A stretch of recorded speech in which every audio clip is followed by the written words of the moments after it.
Hampshire.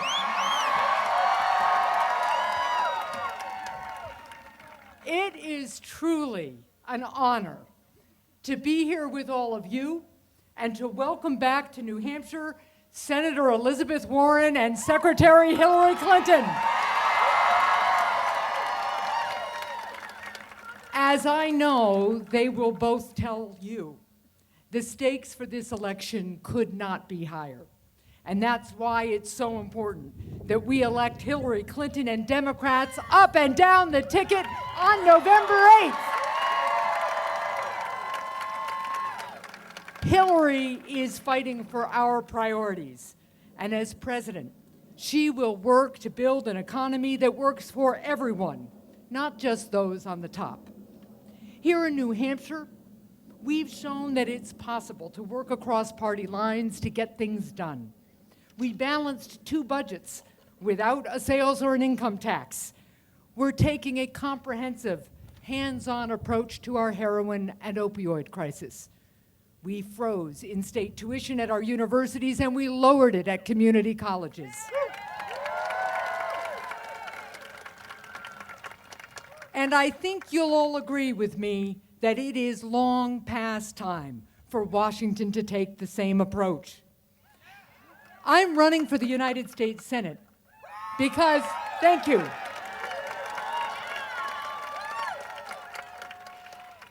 I'm running because I want to see a future where everyone who works hard has an opportunity to get ahead and stay ahead, where our middle class is growing and thriving, and where all parents can once again feel confident that their children will have a better future. And I know that this is the vision Hillary Clinton will fight for as president.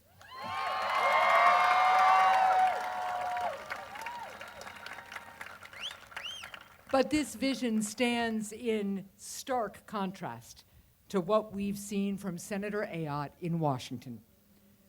Throughout her time in Washington, Senator Ayotte has put her corporate special interest backers before the people of New Hampshire, including voting with the Koch brothers nearly 90% of the time in her first 4 years in office.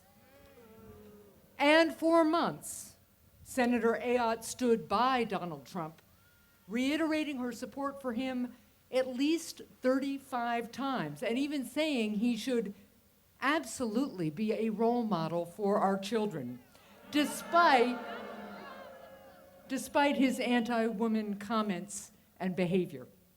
Now, Senator Ayotte has made the political calculation to try to distance herself from Trump, realizing that the political wind has shifted. That's not leadership. Senator Ayotte is looking out for her own political interests, not looking out for the people of New Hampshire. I'm ready to change all that, but I need your help. We need to put in the work to get out every last vote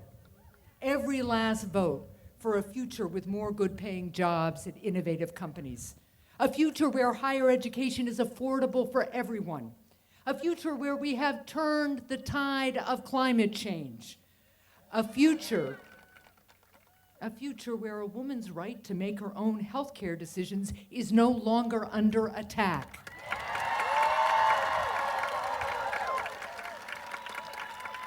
And a future where hard-working families finally come before corporate special interests in Washington. That's what this election is about. So I have to ask all of you, are you ready to do what it takes to win? Are you ready to knock on more doors? Are you ready to make more calls? Are you ready to put in the work it's going to take to win this election? Folks, 14 days and a wake-up. There are going to be long days and nights ahead, but that's never stopped us before, and it won't stop us now. I know we will stand together to fight for the priorities that make our state strong, because that's what we do. That's New Hampshire. We can't let up now. Let's keep New Hampshire moving in the right direction. Thank you, and onward to victory on November 8th. Thank you. Thank you. Now, it is my honor and pleasure to introduce Senator Elizabeth Warren.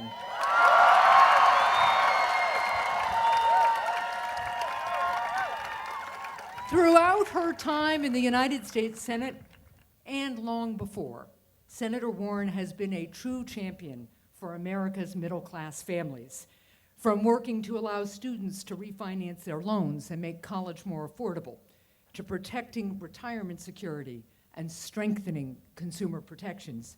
Senator Warren is fighting to ensure that all Americans who work hard have the opportunity to get ahead and stay ahead. So please join me in a warm New Hampshire welcome for Senator Elizabeth Warren.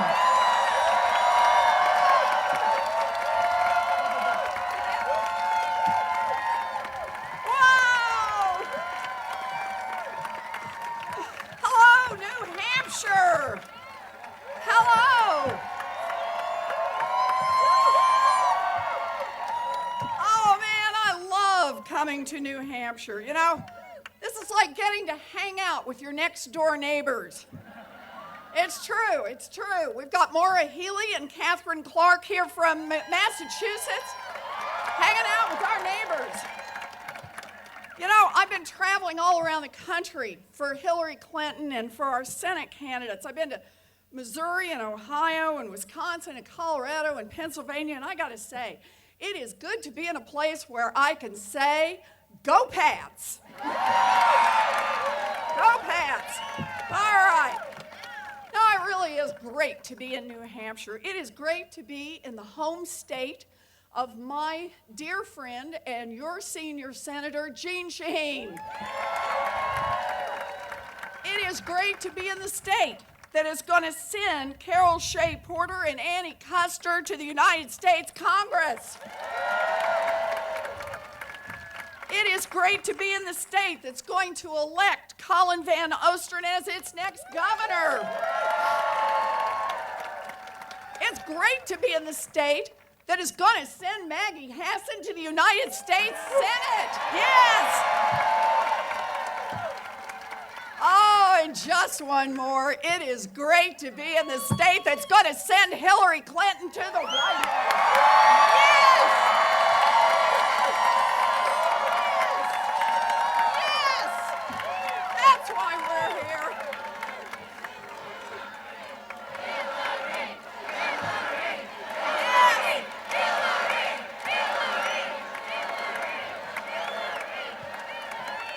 Okay, so I just want to be official here. I'm with her. Are you with her? Look, we're here today with someone who gets up every single day and fights for us. Someone who has spent her life fighting for children, spent her life fighting for women, spent her life fighting for families, fighting for health care, fighting for human rights, fighting for a level playing field, fighting for those who need us most. Hillary Clinton fights for us. It is now time for us to fight for Hillary.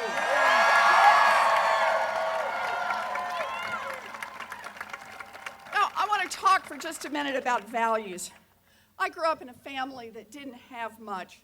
My daddy sold fencing and carpeting, ended up as a maintenance man. After he had a heart attack, my mom worked a minimum wage job at Sears to keep our family above water. All three of my brothers went into the military. Me, I just wanted to be a teacher. All my life, I wanted to be a teacher. Can we hear it for America's teachers? Yeah. Now, I had the calling early on. I used to line up my dollies and teach school. It was tough being one of my dollies. I don't think you did your homework last night. It was tough. It was tough. My parents would have given me anything they could, but they just didn't have the money to send me to college. And the only way I could get to be a teacher is that I ended up at a commuter college that cost $50 a semester, and it opened 1 million doors for me. The way I see it, I am the daughter of a maintenance man who ended up as a United States Senator. Hillary Clinton is the daughter of a factory worker, granddaughter of a factory worker, and she's going to be elected president. We believe in that America. That is the America we fight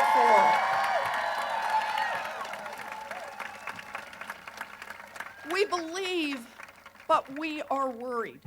Worried that those opportunities are slipping away. In fact, a lot of America is worried and angry. Angry that far too often Washington works for those at the top and leaves everyone else behind.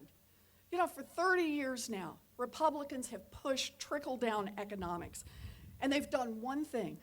They've helped the rich and powerful get richer and more powerful, and they've stepped on the faces of everyone else who's trying to get a fighting chance to succeed. You know, Donald Trump talks a big game about how the game is rigged. Let's be clear. Donald Trump is right. The game is rigged. It's rigged for guys like Donald Trump. And I say it's time to fight back. Maggie says it's time to fight back. Hillary says it's time to fight back. Yeah.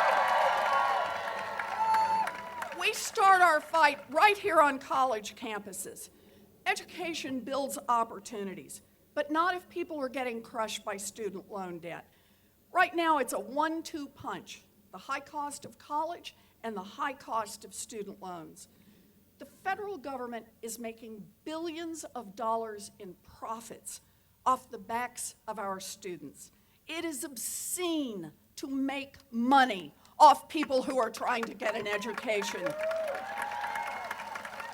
But I want to be clear on this. We know where Kelly Ayotte stands. She voted against refinancing your student loans. And Donald Trump, we know where he stands too on higher education. You know, colleges need more money to bring down the cost of tuition. His plan is to get rid of all federal student loans, abolish the whole Department of Education. I think his plan is to set up another fake university, cut out the middleman, and cheat the students directly himself. That's why we fight back. That's why we fight back. Look, college alone is reason enough to get out and vote. It is reason enough to get out and volunteer. Hillary and Maggie and I are determined to make debt-free college the law of this land. That's where we want to go. We are determined to refinance that $1.3 trillion in student loan debt. Yes, help us do that.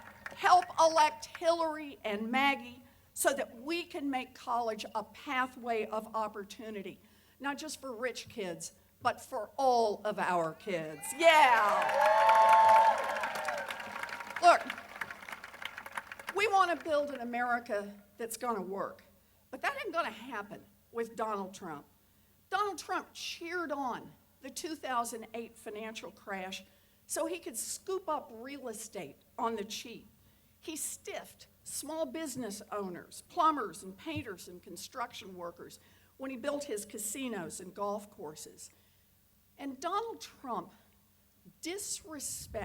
aggressively disrespects more than half the human beings in this country. He thinks that because he has money, that he can call women fat pigs and bimbos. He thinks because he is a celebrity, that he can rate women's bodies from 1 to 10. He thinks that because he has a mouthful of Tic Tacs, that he can force himself on any woman within groping distance. Well, I got news for you, Donald Trump. Women have had it with guys like you.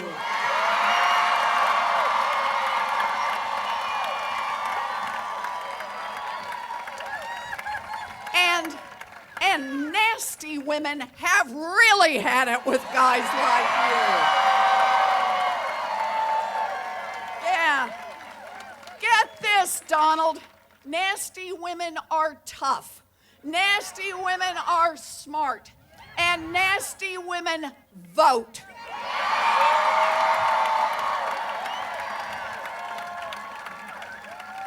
And on November 8th, we nasty women are going to march our nasty feet to cast our nasty votes to get you out of our lives forever.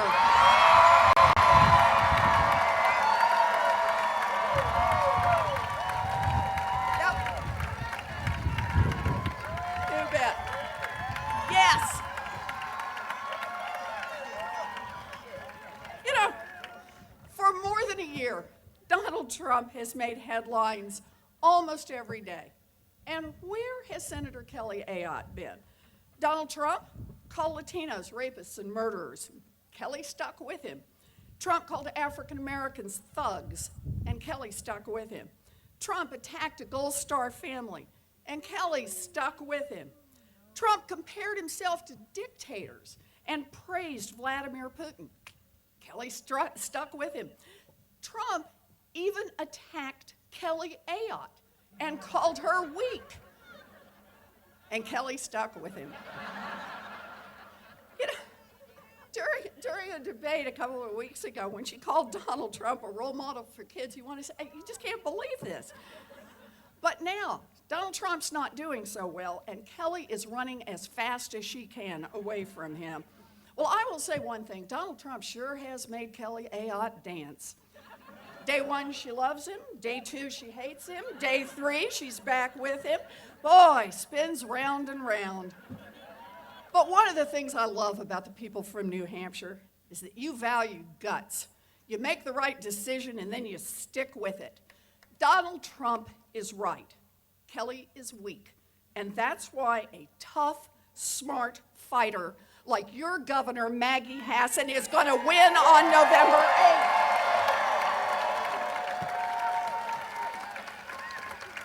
Yeah, I love being here with smart, tough women.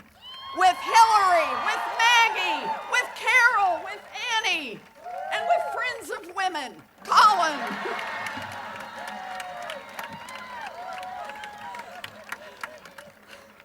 You know, just look at Hillary's history. She's been on the receiving end of one terrible right-wing attack after another for 25 years, but she has never backed down. She doesn't whine. She doesn't run to Twitter at 3 a.m. to call her opponents losers or dummies. She doesn't even cry that the election is rigged. Nope, Hillary is the kind who just gets up every day and she keeps on fighting. Fighting for children, fighting for women, fighting for families, fighting for health care, fighting for human rights, fighting for a level playing field. Hillary fights for us.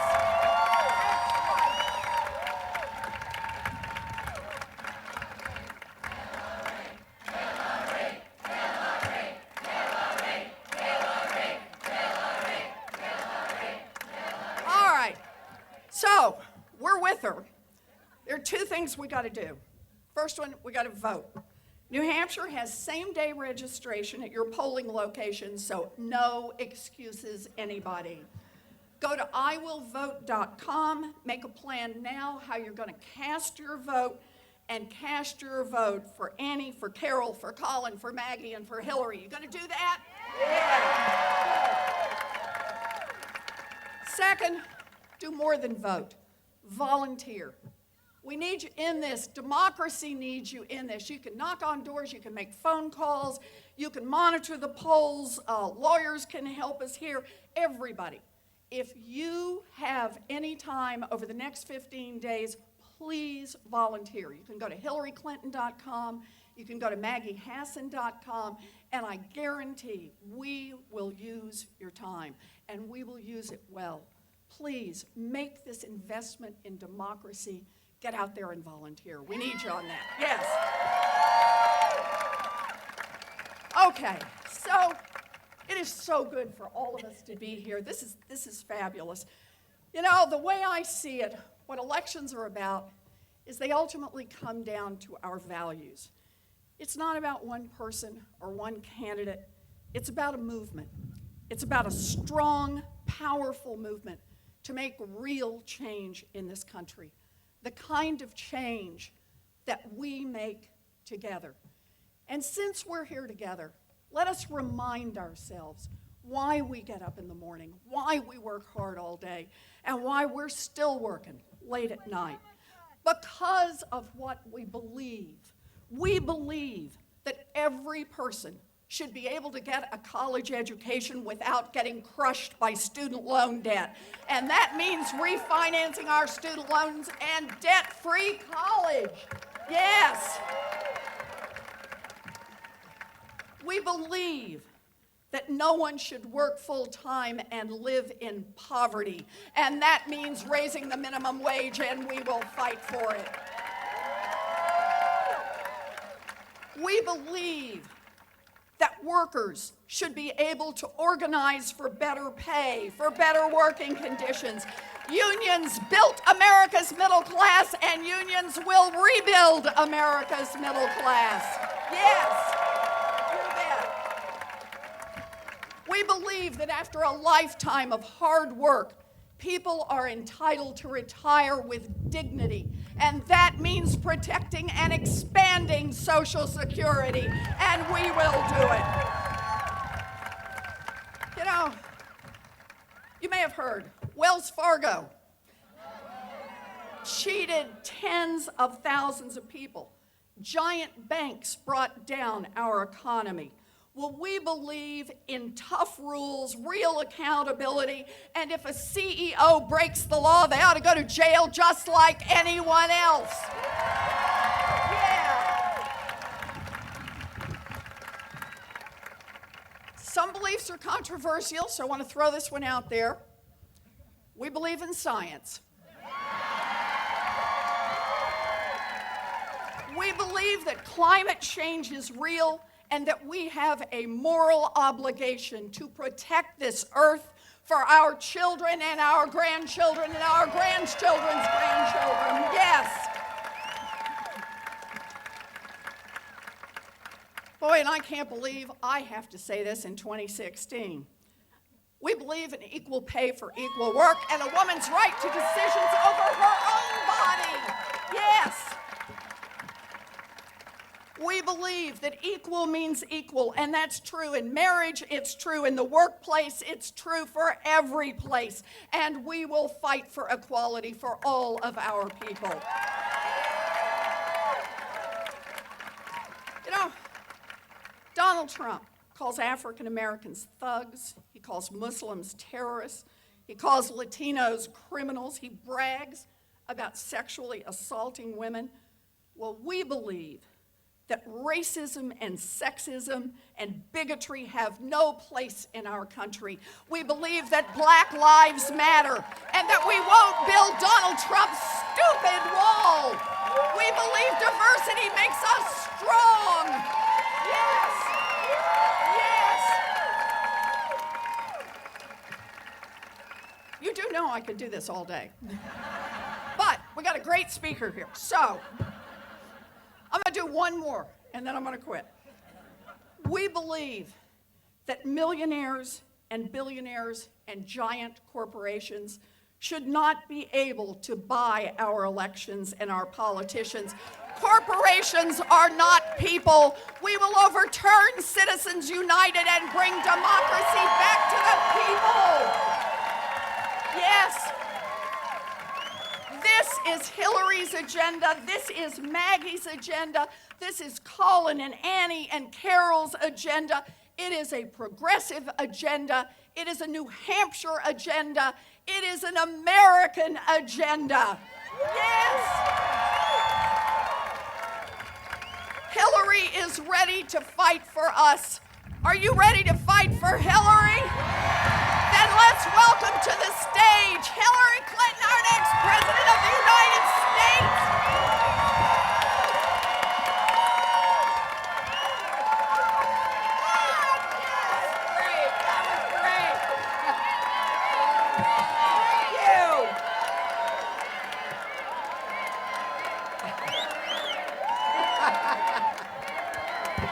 Thank you. Wow.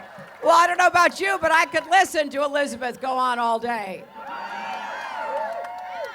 It is so great being here back in New Hampshire.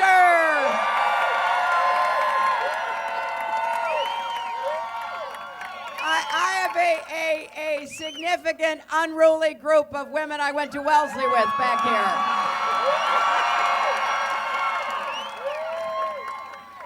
Oh, and it's wonderful to be on this college campus and to see so many young people here. As Maggie and Elizabeth and I were walking out to the stage, a lot of folks were hanging out of the windows, and we're glad that you've got the best view of what we're doing here.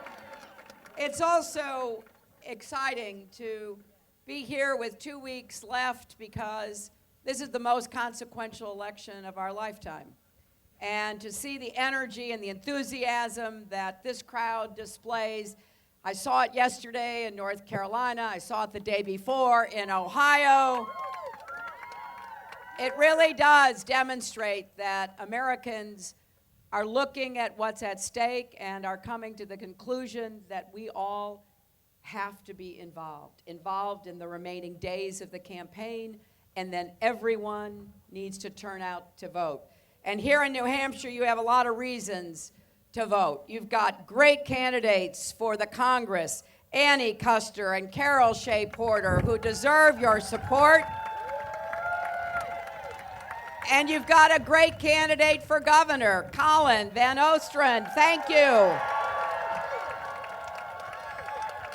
I know that, Maggie and Elizabeth and I have been out here given the full dose, but I hope you will also make sure people know what's at stake in the governor's race and in sending these two extraordinary women to the House. And boy, it is exciting to be here with Maggie and Elizabeth because they are people who fight for you every single day. I know both of these women, and it is a privilege to be on this stage with them. Now, Elizabeth Warren has a track record of making it her mission to stand up against Wall Street. And she's going to make sure that Wall Street never wrecks Main Street again. But you may not know that she was the person behind setting up the agency that protects consumers, the Consumer Financial Protection Bureau. And it was set up to stand against and do something about the kinds of fraud and abuse we've seen from Wells Fargo. And they are on the front lines of returning billions of dollars to Americans who have been cheated and defrauded by big companies, by banks, and others. In fact, I think it's fair to say some of the best TV that you can see is on C-SPAN when Elizabeth is going after a bank executive or a regulator.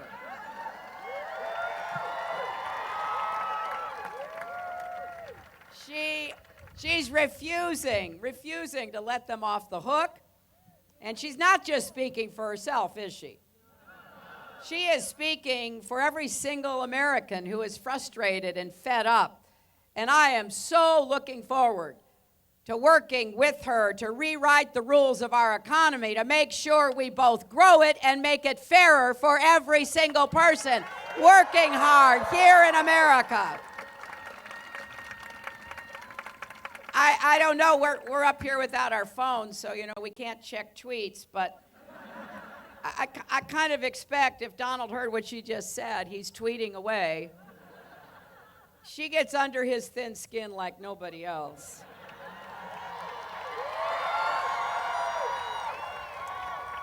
Whether she's calling him out about his mysterious tax returns, she exposes him for what he is, temperamentally unfit and totally unqualified to be president of the United States.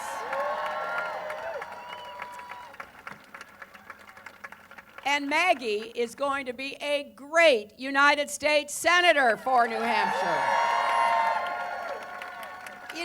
You don't have to take my word or Elizabeth's word. Look at what she's already done. Under Maggie's leadership, New Hampshire has the lowest unemployment rate in the entire country. During her governorship, it was ranked as the best state in the country for business. And she's done it the New Hampshire way. She has brought people together, Democrats, Republicans, and independents. I think she has the biggest legislature probably in the world that she has to deal with. So she has really honed her skills about listening and then trying to work with people. And she's taken on issues that really do keep families up at night, from the skyrocketing costs of college and prescription drugs to helping students figure out ways to afford to get their education, to helping those suffering from addiction or mental health, to raising wages for hardworking families. What I love about Maggie is that she's independent. She knows how to find common ground and how to stand her ground. And that is exactly the kind of leader we need in the United States Senate. Because we've got to break through the gridlock and the dysfunction that has unfortunately marred Washington. We've got to get back to listening respectfully. We can disagree without being disagreeable. And that's why we need leaders like Maggie. And unlike her opponent, she has never been afraid to stand up to Donald Trump. She knows he shouldn't be a role model for our kids or for anybody else, for that matter. So I hope in these next 14 days you do everything you can to support her. And I want to say a word about Colin, who I've also known for a number of years now. And Maggie's leaving some big shoes. She doesn't look like it, but she is. She's leaving some big shoes to fill as governor. And Colin is the person for that job. You know, as a member of the Executive Council, and I remember this because it took a lot of guts, he helped lead the fight to protect funding for Planned Parenthood in New Hampshire. Against his opponent, by the way. And he has shown that he will stand up for women's health 100% of the time, not just when it's politically convenient. He also worked with Maggie to cross party lines to help expand Medicaid to more than 50,000 Granite Staters. And Colin wants to do more to invest in clean energy like wind and solar, to hold down energy costs, to create more good jobs here in New Hampshire, and to protect the beautiful environment of this state. And he will fight to put into action the promise of higher education within reach for more families. So please, during these next days, make sure you're doing everything you can for Colin, for Carol, and for Annie. Now, did anybody see the last debate? You know, I stood next to Donald Trump in 3 debates for 4.5 hours, proving once again I have the stamina to be president.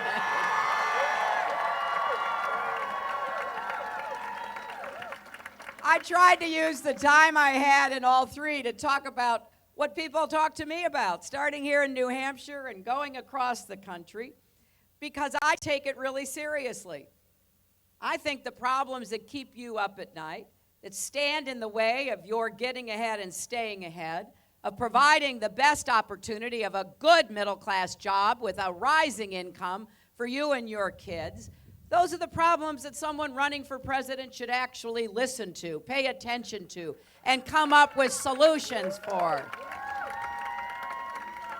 So, you know, I do have a lot of plans. I do. And I get criticized for having so many plans. Tim Kaine and I have actually written a book. Oh, there's one copy right there. It's called, oh, another copy. It's called Stronger Together. And we lay out all of our plans for what we want to do if we're so honored as to be president and vice president. And, you know, I do have this old-fashioned idea that if I'm here asking for your vote to be your president, I should tell you what I'm going to do. And maybe, as I said yesterday in North Carolina, maybe it is a bit of a woman's thing because we make lists. We do. We make lists, and we try to write down what we're supposed to do and then cross them off as we go through the day and the week. And so I want you to think about our plans as our lists as a country. We are going to get the economy working for everybody, not just those at the top.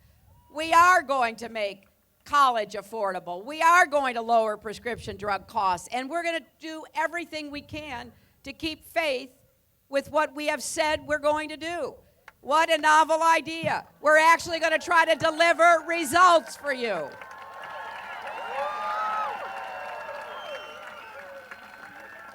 But I got to tell you, during that debate, Donald said something, well, he said a lot of things that were troubling, but he said something truly horrifying.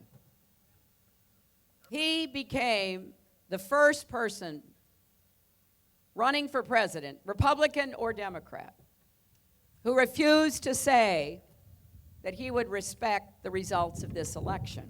Now, that is a direct threat to our democracy. I'm not going to try to call it anything else because that's what it is. All this talk about the election being rigged, trying to stir up people who are supporting him at his rallies, that is a direct threat to our democracy. And I got to tell you, as your Secretary of State, I went to 112 countries. And I went to countries where people were jailed for being political opponents, where they were exiled, where they were killed. I take this really seriously. And for me, the peaceful transfer of power is one of the things that makes our country great. Something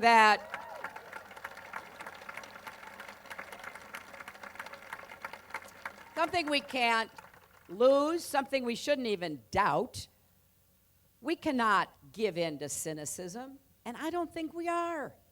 I'll tell you what's exciting to me is across this country, at the very moment when Donald Trump is making this unprecedented attack on our fundamental values, our institutions, millions of people are standing up for democracy, registering, volunteering, voting early.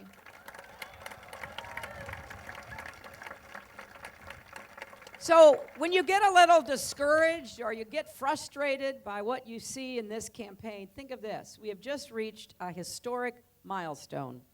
More than 200 million Americans are now registered to vote.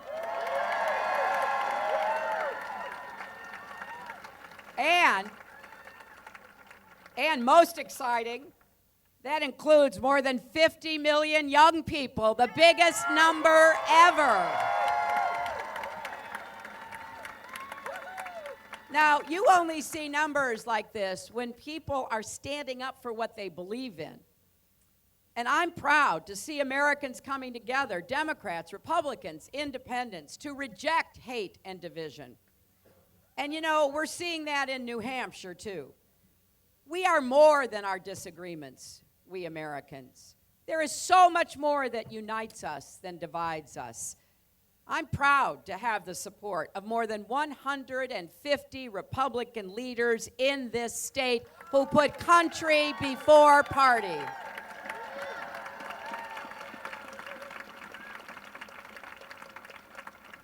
But this energy we're seeing is not just because of what we're against, as important as that is. It's because what we're for. It's about fighting for a future where everyone counts, where everyone has a place, and no one is left out or left behind.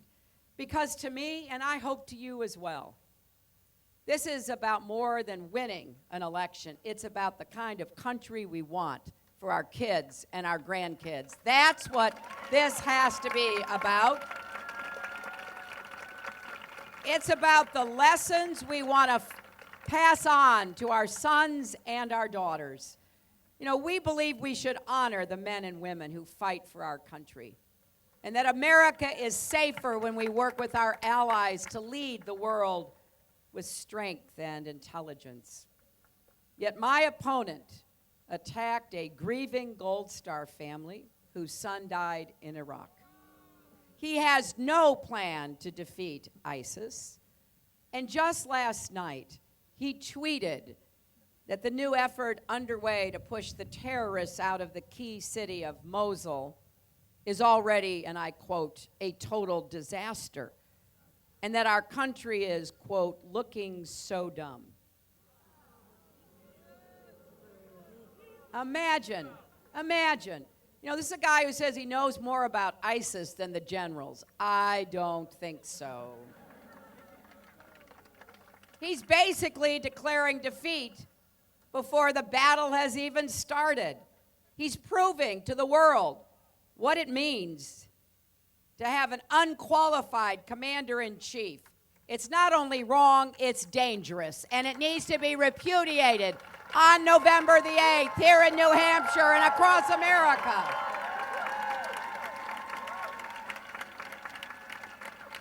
But just in case you think that this is new for Donald, it shouldn't surprise you or surprise anybody else, and I'll tell you why.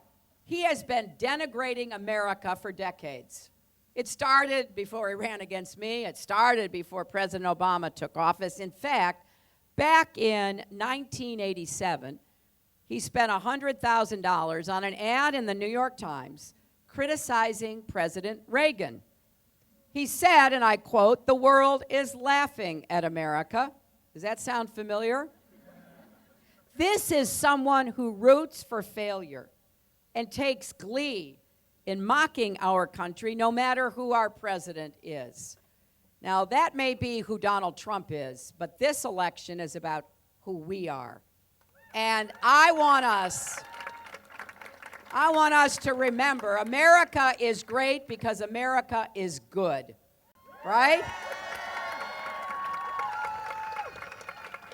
And as our wonderful First Lady, Michelle Obama, said right here in New Hampshire, when they go low, we go high.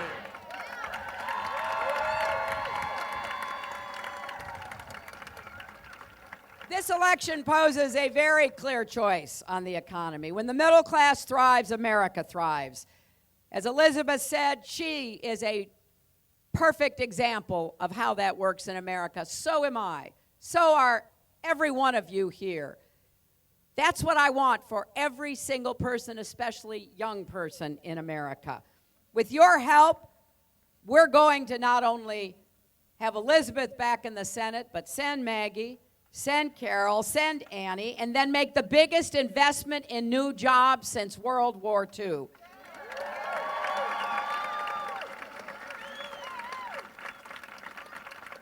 What does that mean? That means jobs and infrastructure, our roads, our bridges, our tunnels, our ports, our mass transit, our water systems. There is a lot of great work to be done here. And guess what? Those are jobs that can't be exported. They've got to be done right here in New Hampshire and across America. I want us to invest in advanced manufacturing.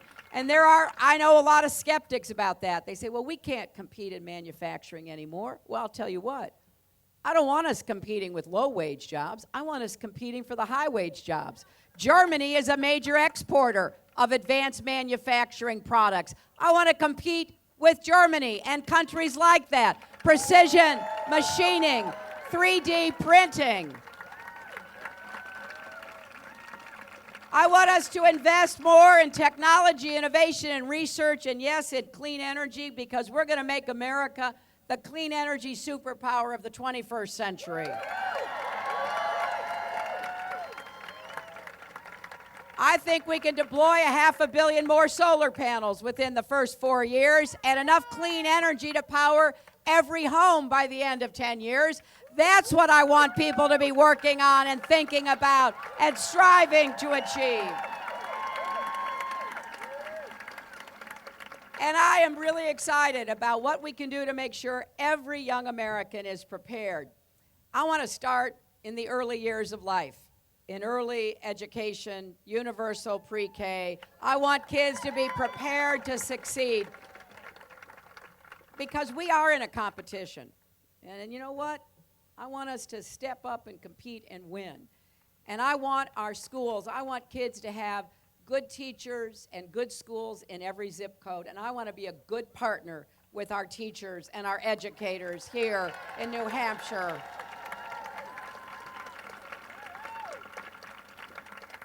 And I want to bring back technical education to high school. I think we really shut the door on too many young people who could have gotten skills that would have given them the chance to get ahead. And working with our community colleges, we need to make sure that every young person and every person coming back to upgrade or change skills can go to a community college. And yes, we are going to make four-year college affordable. You know, just this week, a new report came out showing that New Hampshire students have very high levels of debt. And I know Maggie has been fighting that. And she's had a moratorium, and she's done what she could at the state level. But we got to work together at the national level to make this happen for students in New Hampshire, families in New Hampshire. So after our primary was over, and you know what? I was really proud. I was really proud of the campaign that Bernie Sanders and I ran. And it was a campaign. It was a campaign about ideas, not insults. And that's what campaigns should be about. And after it was over, Bernie and I got together, we put our heads together, and we came up with a plan to make public colleges and universities tuition-free for any families making less than $125,000 a year. And if you make more than that, it will be debt-free. In other words, pay what you can, but let's not have kids and families going into debt to get an education. This should be an investment that we make on behalf of them and our country's future. And no matter where you go, to a great school like this or anywhere else, we will help you pay down your student debt. We'll make it easier because we're going to make it as a percentage of your income. So you're never on the hook for more than you can afford. And if you're interested to see how much you and your family could save, you can actually go to HillaryClinton.com/calculator to see how much you can save under this plan that we are proposing. Now, I think in addition to growing the economy, we need to do a lot more on small business. 2/3 of new jobs will come from small business, so we're going to be just focused on how we make it possible to start and grow your small business. And then we do have to make the economy fair, and that starts with raising the national minimum wage, because if you work full-time, I'm talking about full-time workers, you shouldn't still be in poverty at the end. Work should provide a ladder of opportunity for people willing to work for it to climb, right? And we are going to guarantee equal pay. We're going to make affordable child care so nobody pays more than 10% of your income for child care. We're going to work for paid family leave because this is the way families are today. You know, we're not living in the 1950s. Families are under new stresses and strains. And I meet so many who are really just at the edge. They're making all they can make, one parent working full-time, two parents working full-time, sometimes part-time on top of full-time. And the other day, Tim Kaine and I were in Pittsburgh, and there was a long line of people, a big overflow, which, you know, we couldn't get into the main room where we were. And so Tim was talking to the families there, and there was a woman holding her 3-year-old child, a daughter, I think.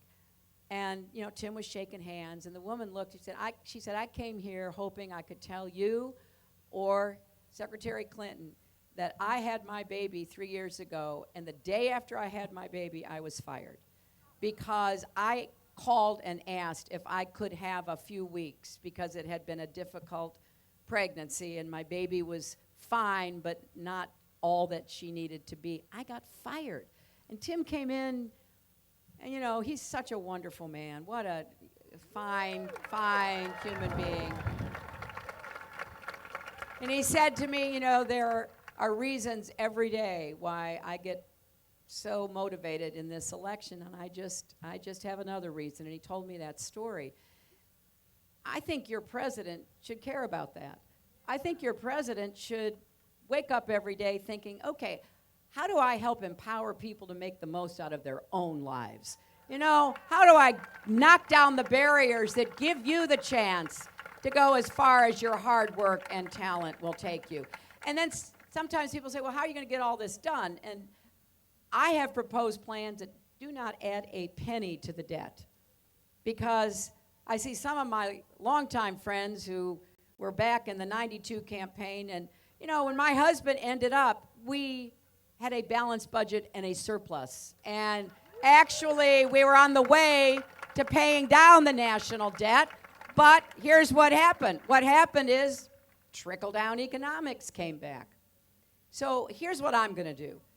We're going to ask the wealthy to finally pay their fair share. We're going to close the loopholes. We're going to end the fact that millionaires can pay a lower tax rate than a nurse or a teacher or a police officer. We're going to make big banks pay for the risks they pose to our economy, because Elizabeth is absolutely right. No bank is too big to fail, and no one should be above the law. So we're going to enforce that, and contrast that with Donald Trump. He believes if you give trillions, and that's trillions with a T, in tax cuts to the wealthy millionaires, billionaires, and corporations, everything will work out. Well, it will for him. That's trickle-down economics on steroids. And he would wipe away the tough new rules that President Obama imposed on Wall Street. He would eliminate the Consumer Financial Protection Bureau that Elizabeth did so much to create. And, you know, that was bad enough. But then in the debates, we learned he hasn't paid any income tax for years. So he hasn't paid a penny to support our military, our veterans, Pell Grants for kids to get an education, health, or anything else. And his explanation was, well, he lost $1 billion in a year. Now, I've pondered this. I have really pondered this. He actually said it made him smart not to pay income taxes. But how smart are you to lose $1 billion in a year? And has anybody here ever been to a casino? He lost $1 billion running casinos. Who does that? I've never heard of anybody. So we've got to make it clear that Donald is not on the side of American workers or American families. You know, for all of his talk about putting America first, he makes his products in at least 12 other countries. He stiffs small businesses, mom and pop contractors who work for him. My dad was a small business owner. He worked really hard. I'm just glad he never got a contract from Donald Trump, because it was hard work. And people who do that work should be rewarded, not taken advantage of. So we know a lot about how Donald Trump works. And today we heard yet another story. It's about a maintenance worker at one of his golf courses. This maintenance worker told his co-workers he was gay, and they started harassing him. They used anti-gay slurs to his face. They threw rocks and golf balls at him. His supervisors saw it and did nothing, and it got so bad he wound up in the hospital. Finally, he went to the police for help. He couldn't go back to work because he was too scared for his safety. And then he was fired by Trump's golf club. Now, this is a heart-wrenching story on a lot of levels. For starters, it's a painful reminder of the harassment, violence, and discrimination that too many LGBT Americans still face every day. And it is deeply disturbing that instead of stepping in to stop the tormentors, Trump's golf club turned on the victim for coming forward. If that's how Donald Trump runs his business, what does that say about how he would run our country? So, my friends, there are lots of reasons, so many, to take this election seriously. But here's what I want you to know. Of course, I want you to vote for all of us, but more than that, I want you to vote for yourselves and for your families and for your hope, for our future together. Because if you believe women and girls should be treated with dignity and respect, and that women should be able to make our own health care decisions, and that marriage equality should be protected, and that we have to take on the epidemic of substance abuse disorders and addiction, if you believe in a foreign policy where we work with our allies, not insult them, and achieve common goals toward peace and prosperity, then you have to vote. All of these issues are on the ballot this November. And I believe with all my heart that we will, after this election, get together to help heal the divides that have sprung up and are so painful among us. So please, register and vote on the same day. Go to IWillVot.com to confirm your polling place. Come help us these last 2 weeks. Go to HillaryClinton.com, sign up to volunteer. Take out your phone, text JOIN, J-O-I-N, to 47246, and get everybody you know to come out and vote. I think this election is going to turn on who is motivated to vote. So we need each and every one of you to do everything you can to make it clear to everybody you know that our future is at stake. If you want to be part of a positive, optimistic, confident, unifying future, please come out and vote on November 8th here in New Hampshire and prove once and for all that love trumps hate. Thank you all.